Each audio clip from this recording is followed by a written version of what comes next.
We're going to pass a full-year government funding so the armed forces have the resources and the certainty they need. Overnight, Congress passed one of the largest stimulus packages in the country's history and includes a full government funding package. What I want to talk about is the defense bill. It's a $696 billion package and almost $69 billion for overseas contingency operations. To put that in perspective, adjusting for inflation, the biggest defense budget since World War II, with the exception of the couple years where we were at the height of the Iraq and Afghanistan wars.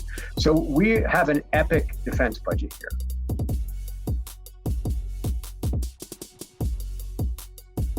They have managed to fit a whole bunch of hardware in there.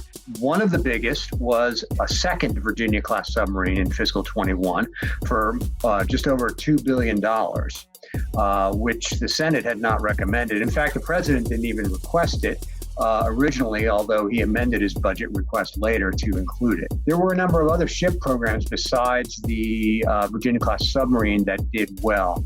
It seemed like if the House wanted a submarine and that the Senate didn't want, but the Senate wanted a variety of ships that the House didn't want, they compromised by giving everybody what they wanted. And they just found the money elsewhere. A big beneficiary was Senator Richard Shelby, Republican of Alabama, the chairman of the Senate Appropriations Committee, a big shipyard that employs a lot of his constituents on the Gulf Coast. It is netting it's at least $1 billion in funds that were not formally requested by the administration for destroyers and the like. And then the administration asked for 79 F-35 fighter jets, but the final bill provided 91 at a price tag of $9.6 billion. A huge increase, but not unusual for congressional appropriators. They have been very generous with the F-35 program. There were a number of programs that were increased. Missile defense got more than $1 billion. P-8 Poseidon maritime patrol planes made by Boeing, more than $1 billion that was not requested. And one of the ways they paid for this is by so-called rescissions, which is what they do when they look back to the previous year's appropriations and say, yeah, you don't need all that money that we gave you for this or that. And those rescissions added up to more than $5 billion that they were then able to reallocate.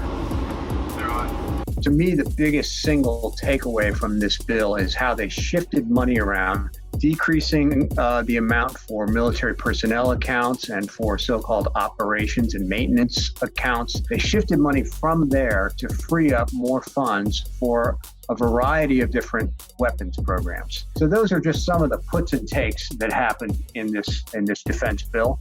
It was the last bill that was capped by the Budget Control Act. So going forward, there won't be caps in law saying how much the federal appropriation should be.